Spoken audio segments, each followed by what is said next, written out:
dos contatos imediatos. Durante 2 horas, uma rede de TV americana fez um balanço de tudo o que se sabe sobre objetos não identificados, discos voadores e seres extraterrestres. Você vai ver agora os principais momentos deste especial que foi assistido por milhões de pessoas nos Estados Unidos e no Canadá. Good evening. What do a colonel in the United States Air Force, O programa da TV americana foi conduzido por Mike Barrell, um dos apresentadores de maior credibilidade nos Estados Unidos. Foram 2 horas de debates, entrevistas e até um satélite ao vivo direto de Moscou. No começo, Mike Barrell levanta uma dúvida que todo mundo tem quando se fala de discos voadores. É possível existir uma nave capaz de viajar milhões e milhões de quilômetros até atingir a Terra? Para responder a esta pergunta, ele convidou o astrofísico Thomas McDonald, que é um especialista no assunto. A grande vantagem das viagens espaciais, diz ele, é que no espaço podemos acelerar até atingir velocidades próximas à da luz. Os foguetes de fusão, que usam hidrogênio ou hélio, já têm o combustível pronto no espaço. Não precisam, portanto, carregar peso. Além disso, diz o Dr. McDonald, consegue-se uma energia milhões de vezes maior comparando-se com os foguetes que usamos na Terra. Outra dúvida comum é sobre a natureza das aparições dos discos voadores. O apresentador Mike Barrell pergunta: afinal, se os extraterrestres querem causar impacto, por que não aparecem num lugar bem conhecido, como a Casa Branca, por exemplo? Mas o fato é que isto aconteceu. Em julho de 52, a Força Aérea Americana tentou interceptar uma dúzia de objetos voadores não identificados que estavam bem acima da Casa Branca. Esta aparição acabou se transformando no acontecimento de maior impacto no país desde a Segunda Guerra Mundial. Este oficial garantiu na época que os objetos não tinham nada a ver com os projetos secretos que estavam sendo feitos no país. Este outro admitiu que os objetos podiam ter origem interplanetária. E o representante da Marinha disse que não conhecia nenhum míssil ou aeronave com a forma de um disco voador. Para dar uma satisfação à opinião pública, a Força Aérea Americana criou uma unidade de investigação que chamou de Projeto Livro Azul. E Mike Barrell está agora com 2 oficiais americanos que estiveram envolvidos pessoalmente com o projeto. O coronel Robert Friend, que chefiou as investigações por 5 anos, e o coronel William Coleman, ex-porta-voz do Pentágono. O coronel Robert Friend diz que o projeto Livro Azul sempre enfrentou muitas dificuldades, apesar de pelo menos 100 casos investigados por eles terem sido considerados muito preocupantes. Por isso, diz que não ficou surpreso quando o projeto foi extinto em 69. O ex-porta-voz do Pentágono, o coronel William Coleman, admite que ele mesmo já viu um OVNI. Ele afirma aqui que isto aconteceu em 55, quando comandava um B-52 nos céus do Alabama. De repente apareceu um estranho objeto prateado que não tinha asas, media 20 metros de diâmetro e 5 metros de altura. O coronel fez um relatório oficial, mas ele conta agora que quando começou a trabalhar no Livro Azul, procurou o relatório e não havia nada no arquivo. Isso aconteceu com outros relatos que também desapareceram, diz ele. Os 2 militares americanos disseram também durante o programa que hoje se sentem usados pela Força Aérea. Segundo eles, o governo não estava interessado em divulgar a verdade. Queria apenas acalmar a opinião pública e minimizar os relatórios sobre OVNIs e ETs. O apresentador Mike Barrell afirma que se esse era o objetivo da Força Aérea, ele foi atingido. Em pouco tempo, o pânico foi substituído pelo riso e o noticiário sobre o assunto ridicularizado, passando a ser publicado só por jornais sensacionalistas. Quem declarasse ter visto um OVNI era imediatamente chamado de maluco. Com isso, muitas testemunhas idôneas começaram a ter medo de falar sobre os discos voadores. Esta cena do filme Contatos Imediatos do Terceiro Grau mostra uma realidade muito comum hoje em dia. No filme, os operadores da torre de controle detectam no radar um objeto não identificado que está próximo de um avião. O piloto e o copiloto confirmam que estão vendo este objeto. Mas quando os operadores perguntam se eles querem relatar oficialmente o incidente, a resposta é não.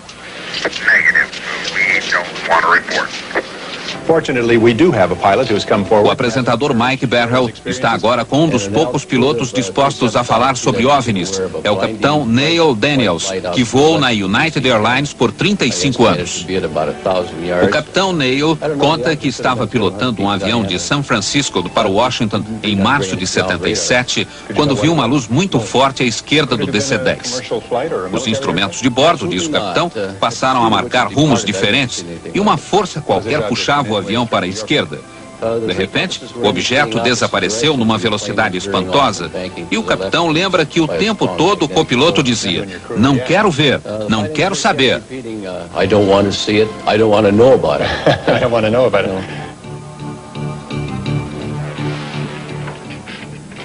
O interesse pelos discos voadores provocou uma onda de filmes de produção barata, principalmente na década de 50, e também estimulou imaginações de pessoas em busca de fama e dinheiro através de fraudes e falsificações.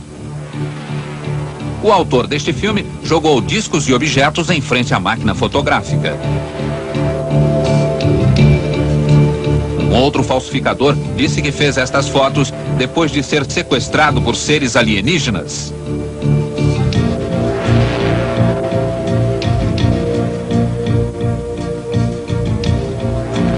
Neste pequeno aeroporto da Virgínia, foi filmada uma sequência com um disco voador.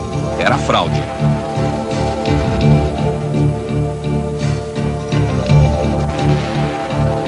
Esta fraude vem da Suíça. Um fazendeiro disse que foi sequestrado por ETs. A nave que ele fotografou foi achada no curral da fazenda.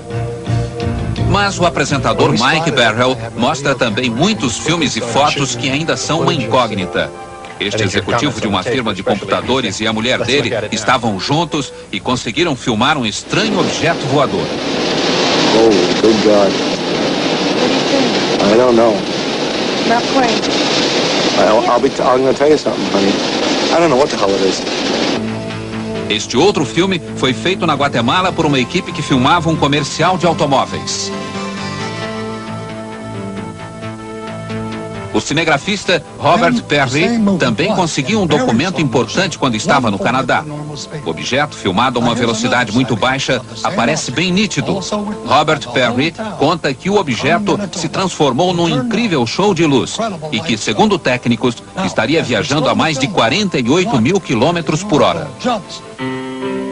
Outro documento importante conseguido pelo programa americano veio de Gulf Breeze, esta pequena comunidade da Flórida que tem cerca de 6 mil habitantes. Aqui, mais de 100 pessoas viram um estranho objeto por vários dias. Gulf Breeze é uma cidade cercada por bases militares, mas nenhuma autoridade afirma ter visto qualquer coisa estranha. A maioria das testemunhas foi reunida pela produção do programa num auditório local e levantaram o braço quando o repórter perguntou quem tinha visto um OVNI. How many people in this room tonight have seen a UFO? Raise your hands, please. O apresentador Mike Barrell diz que um dos moradores de Gulf Breeze, chamado Ed, tirou muitas fotos do OVNI, mas fez questão de não aparecer. E aqui estão as fotos de Ed. Segundo ele, um estranho raio de luz o paralisou. Ed levitou um pouco e depois caiu. Esta é a foto mais famosa de Ed, que ele tirou uma semana depois, através do para-brisa do caminhão. O OVNI está pairando a menos de 1 metro do chão, a ponto de se ver o reflexo no asfalto. Ed também conseguiu fazer este filme, escondido atrás das árvores no jardim de casa. Reparem como o objeto vai de um lado para o outro.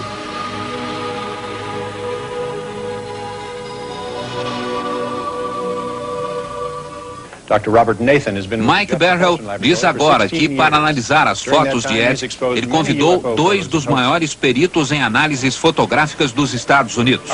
Um deles é o Dr. Robert Nathan, que trabalha há 16 anos para a NASA. Vejam o que ele diz. Me parece, diz o Dr. Nathan, que muitas dessas imagens são produto de dupla exposição fotográfica. Me parece também que a iluminação da nave é meio artificial, bem diferente da iluminação do fundo ambiente. Em muitas fotos, tanto a parte inferior como a superior da nave estão recortadas com nitidez, dando a impressão de que houve algum trabalho de corte ou de colagem. Tenho analisado fotos de OVNIs há mais de 30 anos. Gostaria de dizer outra coisa, mas na minha opinião, essas imagens de Gulf Breeze não conferem. Mike Berhel diz agora que pediu a opinião de outro perito, o Dr. Bruce Maccabee, um físico nuclear que trabalha para a Marinha e que também analisou muitas fotos de OVNIs. A opinião dele é diferente. O Dr. Nathan só viu algumas fotos, mas eu analisei todas, até a fita de vídeo, e me perguntei, se essas imagens são uma falsificação, como foram feitas? Procurei, por exemplo, uma linha fina em cima que pudesse ser um fio suspendendo a nave. Procurei qualquer sinal por baixo para ver se o objeto foi apoiado numa mesa ou numa coluna. Procurei reflexos de vidro que mostram que houve montagem fotográfica e não encontrei nada nas fotos que pudesse justificar essas alegações. Minha conclusão é de que as fotos são verdadeiras e que a espaçonave é extraterrestre, diz o Dr. Maccabee. Outro momento importante do programa, o depoimento de autoridades soviéticas. Pela primeira vez na história, o Ocidente toma conhecimento da posição da União Soviética em relação aos fenômenos extraterrestres. O apresentador Mike Berhel conversa primeiro com Leonard Nikishin, que é o secretário do grupo de trabalho do governo soviético para assuntos extraterrenos. Ele diz que a maioria dos cientistas soviéticos não acreditava em OVNIs, mas que agora a situação está mudando. Segundo Nikishin, o fenômeno está sendo abordado de forma científica no seu país e ele acha que vão entrar em contato com ETs mais cedo do que se esperava. O outro soviético é Sergei Bonlantsev, um jornalista da agência de notícias TASS, que é especialista em OVNIs. Sergei diz a Mike Berhel que o relato confiável mais recente aconteceu em 85. O piloto de um avião comercial notou um feixe de luz que iluminava totalmente o solo, uma luz tão forte que chegava a cegar as pessoas. O ponto de luz, diz Sergei, voou para longe do avião e começou a balançar da direita para a esquerda e de cima para baixo. Finalmente, voou ao lado do avião como se fosse uma escolta. Os passageiros viram tudo e o objeto também foi detectado nas telas de radar da região. Sergei mostra agora esta foto feita na Bulgária em 78. Um casal estava tomando café quando viu isso. A foto foi feita com uma câmera Polaroid. Sergei informa que este outro OVNI foi visto perto de Murmansk, no norte da Rússia, quase na fronteira da Finlândia. Vocês vão ver agora um momento dramático do programa. Os depoimentos de 3 pessoas que teriam sido sequestradas por seres extraterrestres. Para garantir maior veracidade a esses depoimentos, todas foram hipnotizadas. As 3 testemunhas nunca se viram. Mas o estranho é que as histórias são muito parecidas. Rosemary é pintora e artista gráfica. Mora no East Village, em Nova York. Ela machucou o joelho e agora se recupera do acidente. Al Hassine mora no Bronx, também em Nova York, com a mulher e a filha de 12 anos. Ele trabalha na companhia telefônica e gosta de tocar guitarra. Liza Salviano mora em Nova Jersey, tem 28 anos, é casada e está grávida. Liza trabalha como secretária. As entrevistas foram feitas por 2 especialistas, a psiquiatra Raima Leibel e o pesquisador Bud Hopkins.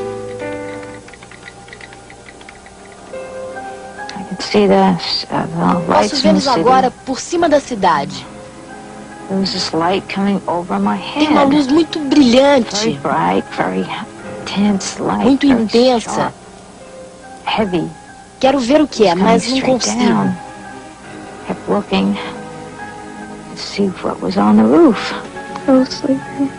Eu fui acordada. Estava dormindo. Queriam que eu fosse com eles. As janelas estavam fechadas. De alguma forma, eu passei pelas janelas. Eu parecia flutuar. Não parecia que eu andava. Parecia outra coisa. Quando se anda, a gente vai para cima e para baixo. Mas era tudo plano. Depois, eu estava numa sala de controle, ou algo assim. Parecia um consultório médico. Todos eles estavam lá. E senti que alguém me tocou. Are you alone? No, they're all over. How many of them are there around the table? At least 4 or 5. Eles eram uns 4 ou 5. And are they all doing something or are they all watching? No, they're watching too. Mas só um me tocou. How many of them are actually doing something? One. They're so ugly. Eles são What makes them feios so ugly? They look mean. e parecem maus. They don't smile. Não sorriem. God, he's ugly. São muito That is feios. an ugly thing. Parecem mal feitos, Very ugly. distorcidos. His head looks so pathetic. His head's like Os crânios são pontudos na frente e crescidos atrás. They look distorted. Os olhos são muito pretos, inclinados. Skull looks Tem rugas no lugar das pálpebras. Parecem olhos de lagartixa. larger in the back. Whole eyes black. São olhos pretos. Totalmente pretos. O momento mais polêmico do programa é o depoimento de um agente secreto americano. Ele recebeu o nome de Falcon. E para ter a identidade protegida, todos os depoimentos foram feitos com a imagem e a voz distorcidas.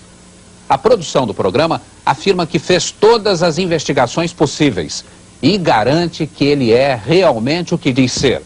Um agente ligado a um serviço ultra-secreto que investiga fenômenos extraterrestres, o MJ-12. O agente Falcon diz que o MJ-12 foi criado pelo presidente Truman na década de 50 com o objetivo de conseguir informações sobre OVNIs e submeter estas informações à investigação científica.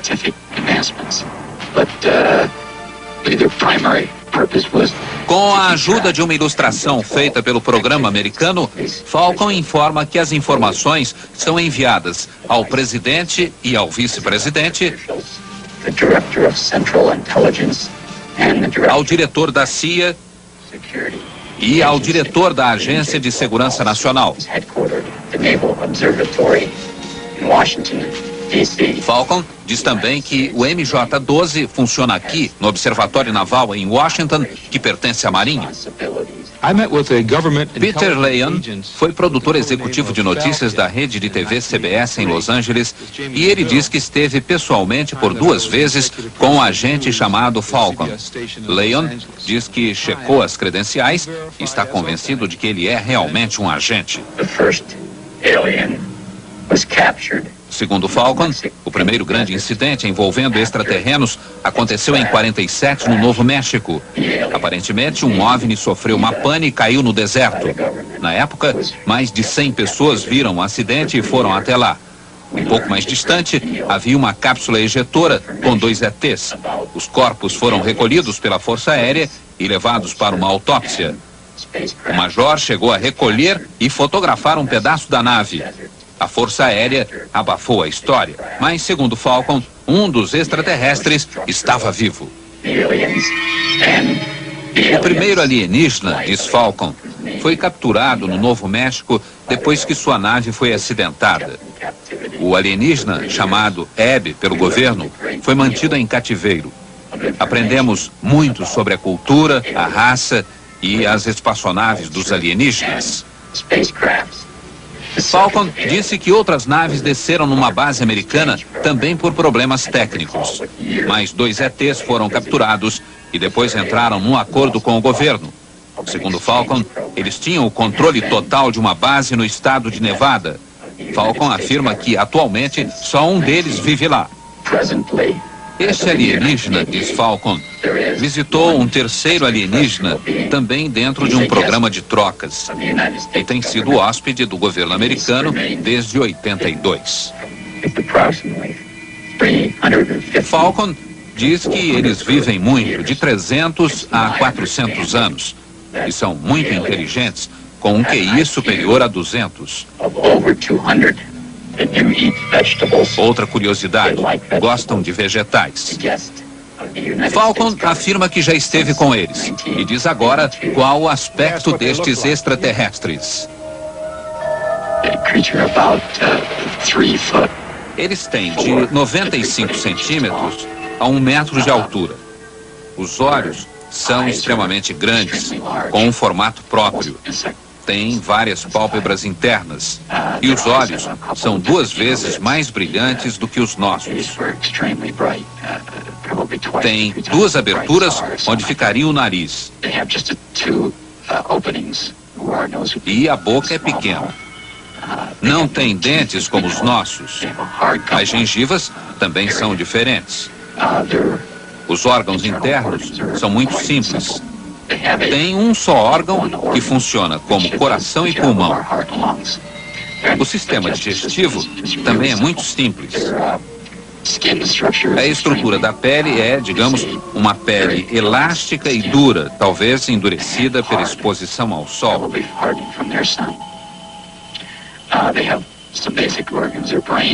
O cérebro é maior e mais complexo do que o nosso, tendo várias voltas a mais. Os olhos são controlados pela parte de trás da cabeça. Tem uma audição muito melhor do que a nossa, superior mesmo à dos cães. Os órgãos sexuais são distintos. Existem machos e fêmeas. A bexiga é que se encarrega da função excretória. E tem um outro órgão que os cientistas acreditam ser responsável pela transformação de excrementos sólidos em líquidos. Não tem polegar. As mãos só têm 4 dedos. Os pés são pequenos e parecidos com as mãos. O apresentador Mike Barrell lembra que o que foi dito aqui pode não passar de uma fantasia. Mas ele lembra também que muita coisa que era vista como fantasia hoje é uma realidade. Computadores que ocupavam salas inteiras agora cabem no bolso. Transistores do tamanho de um pão de forma agora têm o tamanho de uma abelha. E hoje em dia, diz Barrell, podemos enviar mais informações usando um feixe de luz do que Thomas Edison conseguia transmitir por 5 dias através de 1000 toneladas de fio de cobre. Mike Barrell reafirma que tudo o que se diz sobre OVNIs e ETs não pode ser visto como uma verdade científica, e sim como uma especulação. Mas a especulação, diz ele, também pode funcionar. Especulamos sobre alguma coisa que substituísse a caminhada e inventamos o automóvel. Especulamos sobre voar e fomos à Lua. Mas esta noite, diz Mike Barrell, estamos especulando sobre eles, os extraterrestres, e não sobre nós, não sobre a nossa tecnologia, mas a deles. E talvez o futuro nos reserve uma surpresa. Talvez não estejamos sozinhos neste universo de 10 bilhões de galáxias.